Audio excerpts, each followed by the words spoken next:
आज आले होते डिकॅथलॉनला आणि मला ट्रेकिंगसाठी एक पॅन्ट हवी होती. सगळं डिकॅथलॉन शोधलं, तरी पण मला पाहिजे तशी पॅन्ट मिळाली नाही.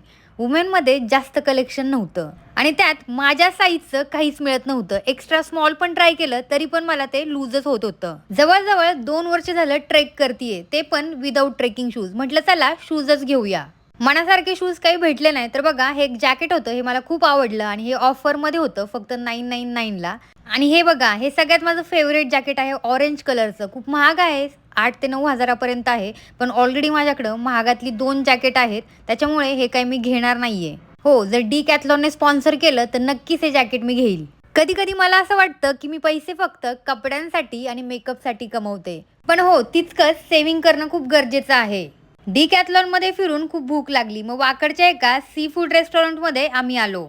तसं खाण्याबद्दल मी खूप पर्टिक्युलर आहे, पण जेव्हा सी फूड येतं त्यावेळेस मला काहीच सुचत नाही आणि माझं सगळ्यात फेव्हरेट म्हणजे सुरमई फ्राय.